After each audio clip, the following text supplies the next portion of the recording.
Hi, everyone. Welcome to Pink Nest Podcast. Today I'm joined by Alan. He is founder of Tangencia. I hope I spelled that right. And he really pairs academics with industry experts to deliver bespoke leadership development, executive coaching, and management training at the speed leaders actually need it. Yes, I wrote that down because it's very professional. Besides that, he's also a father, wild camper, and a lifelong learner. So I'm so excited for this conversation because we've been chatting along for quite a while, and I know he's an amazing person. Welcome, Alan. Well, thank you very much. It's an absolute pleasure to be here. Thank you. Let's dive straight in. Alan is a child. So, how was your childhood like? I always like to start at the very beginning. And did you see an early sign of a person who you are today?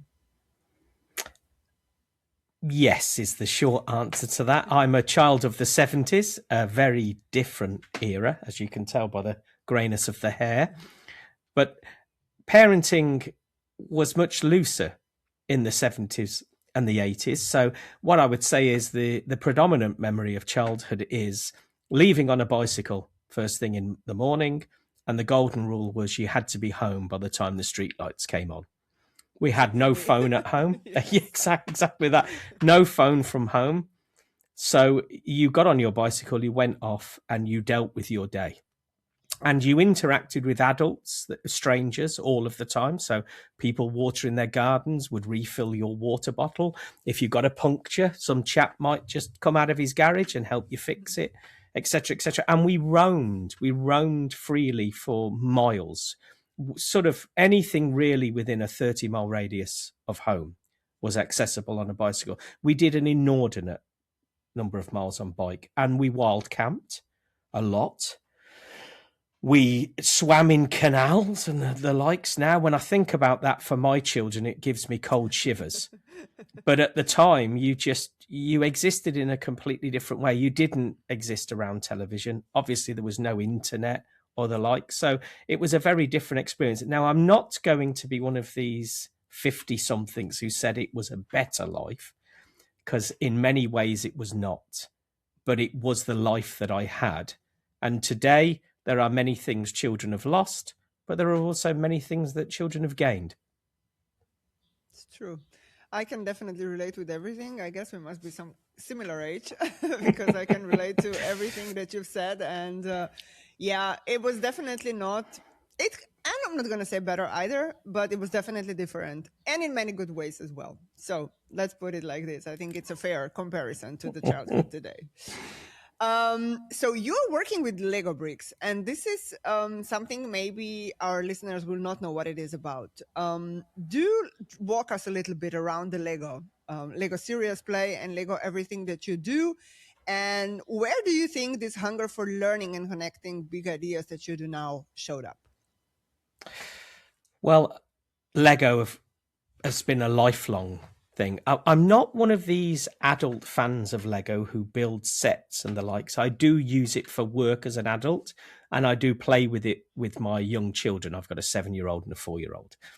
But I was a big fan of Lego as a child, and it was the number one toy that I played with, because again, you've got that ability to make and remake and design your own ideas, etc., etc. And it's a very easy gift to buy. It was much cheaper back then as well, so it was much more accessible.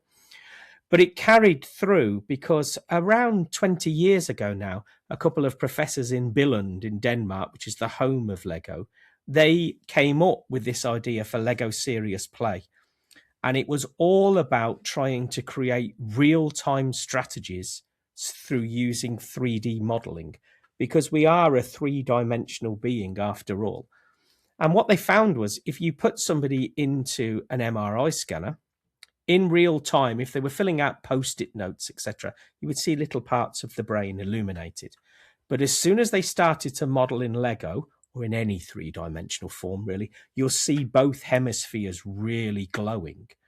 And it just helps with creativity in a big, big way, because it frees you from dealing with things that you normally deal with in the way that you normally deal with them. And it's forcing these other pathways that's really important. But there's a secondary benefit from this, which is there's something called the ad hominem argument, which is if you and I lock eyes now and we disagree about something, very quickly for most human beings, it becomes personal. You see it as an attack on you, an ad hominem attack, instead of as an attack on your idea. The strange thing is, if you build your little Lego model, and it's a metaphorical model, it's not got to be realistic, and it can be anything you want it to be. Some of the best models I've had have been a single brick, or they haven't even taken the bricks out of the bag. It's all about the narrative, really. But what happens is your eyes are drawn to the bricks. And if you are telling me that you don't like my bricks, it's all going through this. And what we end up doing is we end up discussing the ideas. And because it breaks this eye contact and puts it through this inanimate object, it allows people to actually be really quite thorough in their critique of one another's ideas, where both parties feel as if they're creating something new, something interesting, and that iteration is creating a richer outcome. And I've been working with Lego now for about 15 years around the world. I've easily worked with 35,000 people from every continent. It doesn't matter who you are, what your background is, everybody understands Lego. But the really interesting thing is, of all of the tens of thousands of models I've seen, I've never seen the same model twice. Yeah, this actually tells us really a lot, and this is just how human creativity actually glows in this kind of environment. Do you have a special moment that you can remember where bricks created a breakthrough words couldn't touch? Yes, very much so. And strangely enough, not a job I had prepared for, um, in a realm I knew nothing of, with a group of people I'd never met. It was one of these things where the individual that was supposed to be running the event for another company had a last minute family emergency. It was a big event with sort of 250 people at this conference center. And they just asked me if I'd come down. It was only a couple of hours within a day's worth of activity. So I still had time to drive to the venue, which wasn't too far away, and engage. And what it was for was it was to do with social workers that were dealing with juvenile delinquency here in the UK. And there was a woman there who took the bag. Now, I should explain that the simplest form of Lego Serious Play is something called a window bag. And this window bag has it's quite literally that size. And it has a limited number of bricks in it. They're all identical. You buy them by the 100 bags, and you can give one to each participant. They can build their first model with it, and then of course you give them the bricks at the end so they can take their model away, and it's a nice little aid memoir at the end then. And every time I've ever done it, they open the bag, they build a model, they do something with it. This one woman didn't open the bag.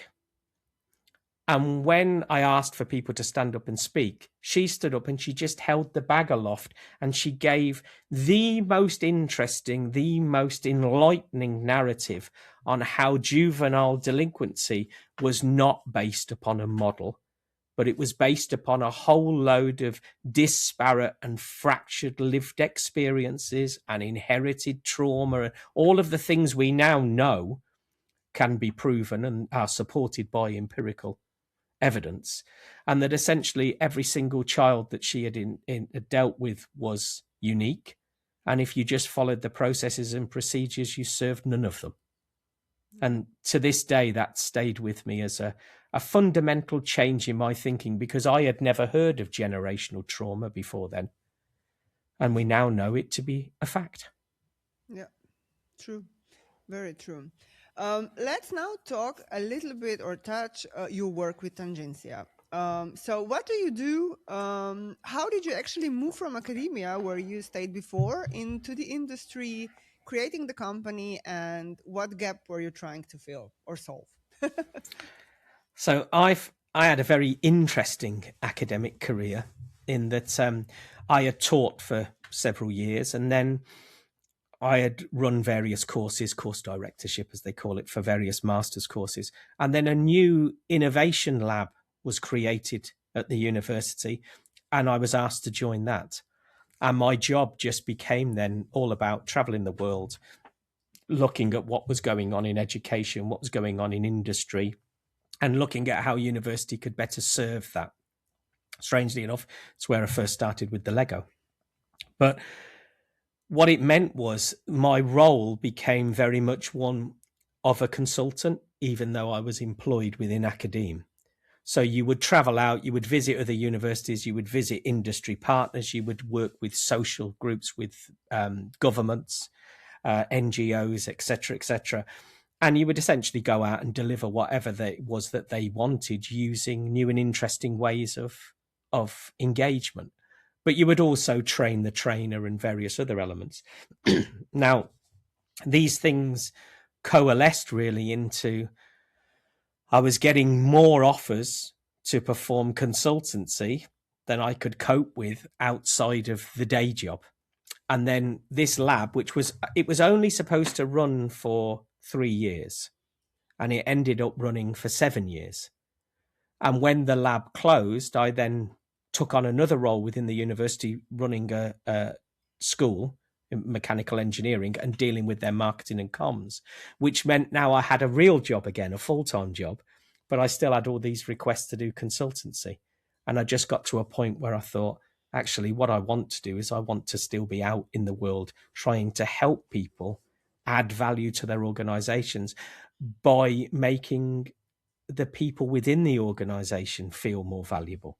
And that's really what drove me into leadership and management training, coaching, etc., etc.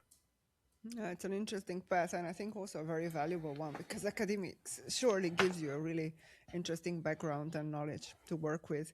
Walk us through your hybrid model, academics plus practitioners creating bespoke programs. Why do you think this combination works? I think I know the answer, but still, I think for the audience, it will be really interesting to see your point of view.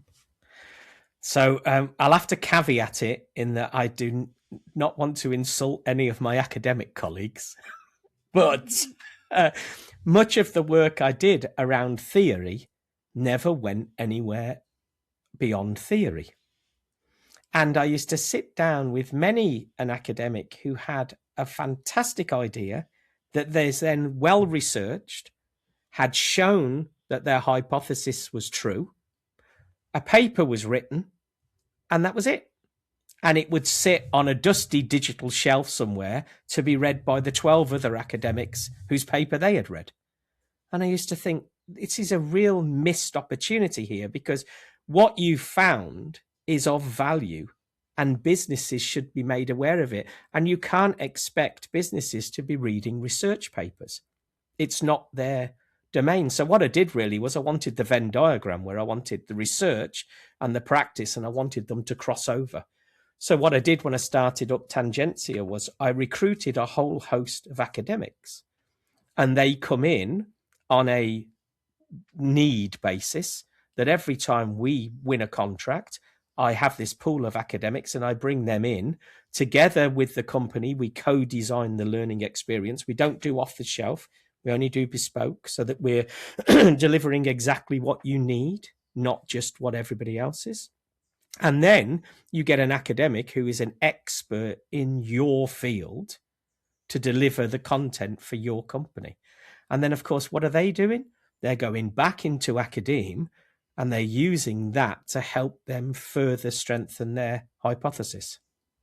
Yeah, love this. I really love it. I mean, I'm doing my second PhD now, and I do totally understand how important actually this on-field work and just getting this touch with the real world, which I'm not going to bash anybody as well, but sometimes the academia can be really much stuck in the theory, as you've said, and it has a little bit of a loose information when it comes to practical work. So that can be challenging. I totally agree with you. One of the things that I found interesting in your description was you promised the speed of need. And I'm really curious about this. How do you balance depth with the urgency that leaders actually have?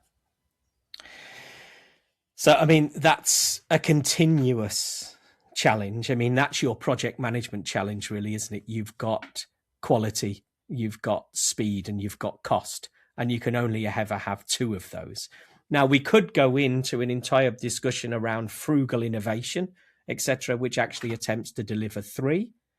But for most companies, what they actually are really concerned about is they're concerned about the quality of what you're delivering and the speed at which it can be delivered, because they want to take it and implement it as soon as possible.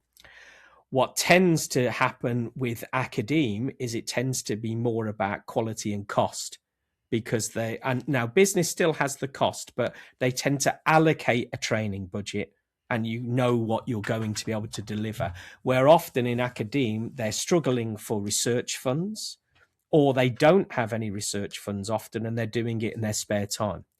So with business, the speed of need was you come to us with a problem. So I have a discussion tomorrow with a rather large company with thousands of employees, and this would be the third time we've worked with them. And one of their big things is they want to know what it is you're going to do, what value it's going to have, and how quickly can you deploy. And they will want deployment next month on a national scale. So the speed of need has been an important driver for us, rather than, especially because we work with academics, is if we don't have the speed imperative in 12 months, we'll still be talking about how best to train a company. Hmm. Yeah, that's true. You have really lots of experience working internationally. So UK, United Arab Emirates, France, US, and all the rest. What surprised you most about leadership across the cultures? I know that, and probably everybody's aware that this really differs, and cultural aspect is a big one. So I'm curious on your opinion of this. Um, I thought it was going to be wildly different around the world. I really did. 20 years ago when I began all of this, I thought it will be so different. What I've actually been really surprised about is how similar it is. The world now, business practice is pretty similar. It's, the business books have been written by the same authors in the same context, and most of the people have read them. And more of the people inside a business, regardless of geographic location, have done an MBA or something similar. Mostly their MBA will have been in an English language. So for the most part, they'll have studied somewhere in Europe, North America, or Australasia. So they're exposed to the same sort of thinking. That brings its own problems as well as its own solutions. But the place that I find easiest to deal with is across the GCC, so the Middle East. And the reason, now, this is going to be a sweeping statement, I have to admit, but they tend to come to a course with an innate amount of respect for the course and for the people that are trying to train them, which means that really within the first 15 minutes of speaking, you're already creating value because you're not having to prove your worth. And they are very easy to deal with, very upbeat, very jovial, but also very professional, and often have a really deep understanding as to their business and how, in particular, their business works within that type of culture. Now, if we move to Europe, I did my PhD in Finland. The thing that really surprised me in Finland was during the working day, you never spoke about anything at all to do with your private life. And as soon as 5 o'clock came, it was as if a shutter came down, and now you never spoke about work. Now, bearing in mind, a large passage of time has occurred since I did my PhD, but that was the thing I found most difficult to deal with, because in Britain, everything has merged. You talk about your home life at work and your work life at home. The Finnish was, the demarcation was really writ large, and I found it to be very healthy because you were just focused. It allowed what long before it was called deep work to occur. Hmm. Interesting perspective. I didn't know that, but I do like it. I can imagine it can be beneficial. for sure. So, how do you then design programs with Tangencia that work across cultures and different cultural contexts? Are they very much different, or are they more tailored to a client itself? We tend to use pretty much the same philosophical standpoint for our design, which is we follow the Hegelian dialectic. So that's a very fancy way of saying it's a conversation. And we're finding now that pretty much all organizations want a conversation. The idea when I first began was considered to be quite radical. They wanted you to produce a 60 slide PowerPoint deck and they wanted you to talk for 5 hours and then they would leave. Now they really don't want any more than 15 minutes of talking in any one go. And then they want an activity and then they want to feedback. And what they want is they want a series of activities that interlink. And at the end of it, they understand how they will perform those activities once back in the office and the direct link it will have to their key performance indicators, their return on investment, a reduction in, say, staff attrition or some such thing. So I think companies understand training much more than they ever did. And also they understand how it is they want to fold that back into their business. So it's not a day off work anymore to go and have a play with some Lego. They're expecting to see the Lego produce a sound outcome and have a direct positive impact either on the strategic, the tactical, or the operational tier, or in some instances, all three. Because often we work with people for a whole week or we work with people periodically over many years. Mm-hmm. And why do you think this changed? Is it just that perspective on training itself changed, or is there something else? I think there's many factors. Many factors. I think that the culture in which we live now, where people like us produce content like this, rather than it going off to the BBC or CNBC or wherever and a big broadcaster, people have become more open, more willing to give their perspective, actually now want to be a part of the conversation, don't wish to be a passive observer. I think the internet has created great opportunities for that. But also, many more people than ever have had a university education. For me, I was first in family to enter university. Now, pretty much you consider it quite strange if you meet someone who hasn't at least got a first degree. Most people that you meet today in business have got a master's degree. It means now that they've learned how to critique, they've learned how to think for themselves, they've learned how to produce some sort of evaluation and analysis. So they are much more willing to disagree and to discuss. And that's one of the big things about the dialectic is we encourage people to disagree and then we can discuss around it.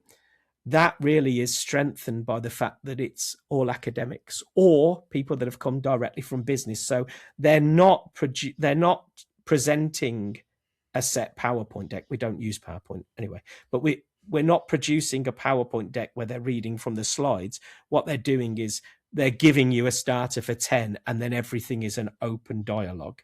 And if a trainer hasn't had their mind changed on something by the time the day's over, I would consider that not to be the optimal day, because the hive mind of the room, of the participants, should have added something to you as an individual.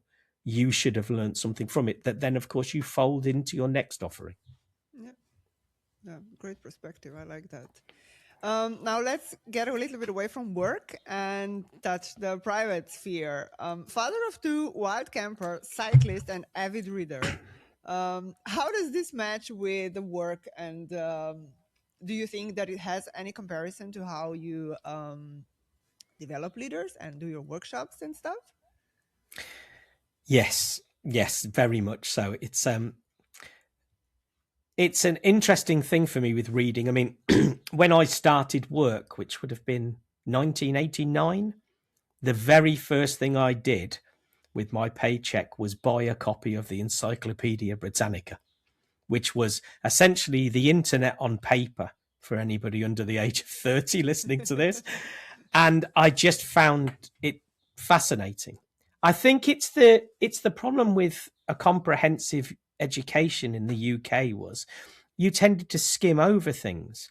You never tended to get any depth from learning at school, and I craved the depth. I wanted to know why trigonometry was the way it was. I wanted to know why a car pushes out these pollutants. I wanted to know why a bang was loud, etc., etc. And of course, school teachers haven't got time for that. They're getting through it. They're trying to give you what you need so you can function in the world. So as soon as I left school, I went to college. That turned into university. And I essentially, I think the last course I attended was about 3 years ago. So from the age of 5 to the age of 49, I was in full or part time education. And I was obsessed with that. But of course, it needs to be tempered. And as a child, my mother and father never had a car. They had never learnt to drive. My father cycled to work. So, of course, it was perfectly normal to have a bicycle. And I just really, really liked it. And I've ridden to work for most of my life. Um, Anything sort of up to 35 miles round trip each day, even though packed on the pounds as the year went by. But I still really enjoyed cycling. And then when my children came along, I just put a seat on, and I've got a little folding bike now, a Brompton. And up until he got a bit too big, my son sat on the front and my daughter sat on the back, and a big basket on the front with the camping gear in. And we just went off and camped all over. We live rurally, so there are a lot of opportunities to wild camp. And my children just really enjoyed that. And what it did was it allowed me to let go of all of the tensions of running a business and all of the things that have that, and enjoy that time with the family where we were away from screens, we were away from synthetics, and we were in the wild, in the wilderness. And my son has autism, and being in the natural world allows him to really calm down and really experience life, where there's sensory overload really in the sort of the plastic world, as we call Mm. it. Well, I'm sure that this is very much true for everybody. Nature does calm us down very much. And it is totally true that within the environment we live in, rural or not, really are missing the contact with nature and the contact of being disconnected and walking barefoot and just yeah, being away from the screen and just enjoying the colors and the depth of the colors, Yeah. which we don't even see if you're living in a city. All you see is gray all the time. Even the Yes. cars are now all gray and black and white. So Hmm. it's Well, it's there is research I to know. show that just seeing the color green is good for you. Having a tree outside your office window is good for you. It's Mm. remarkable. And it's also there is also research on the color of cars and why this happened. I'm not Yes. going to go into details now, but it's an interesting research, and I do think it must be valid because yeah, it just adds to the gloominess of daily life for sure. Everything is in the same color. There are no different wavelengths, nothing. So it's yeah, it is not good. Wrapping up, I mean, time really does fly. Can you imagine we're there already for half an hour? It flies. After years of serving as a CEO and with so much experience in academia and in practical work and everything else around it, what's one truth about leadership you wish everyone on the position understood? Well, I think it's the same for leadership as it is for life. Is forgive yourself. When you've made a decision, you made your decision based upon the information you had available at that time. Often when I work with CEOs or I work with aspiring CXOs, through executive coaching or particular courses, they talk a lot about the regrets they have for the decisions they made. But of course, what they're showing is hindsight bias, which is you now have a whole data set to reflect with that you didn't have when you made the initial decision. And whilst reflection is very good for improvement, they often use it to castigate themselves as to having made bad decisions. They didn't make a bad decision. They made what they thought was the best decision given the available data. So my advice is always forgive yourself, learn from it, but forgive yourself. You didn't do anything wrong. You did what you could in the time you could with the information you had. Yeah, it's a powerful truth, and I always use it as well. It's interesting that you've mentioned it because I always say, I mean, I'm sure you did the best you could with the information you had. Nobody is doing deliberately bad or wrong things. At least most of us don't. So totally true. Alan, thank you so much for being my guest. I think it was a really insightful podcast, and I think a lot of people will gain really a lot from listening to it. Thank you so much for taking the time. Wonderful. Thank you very much.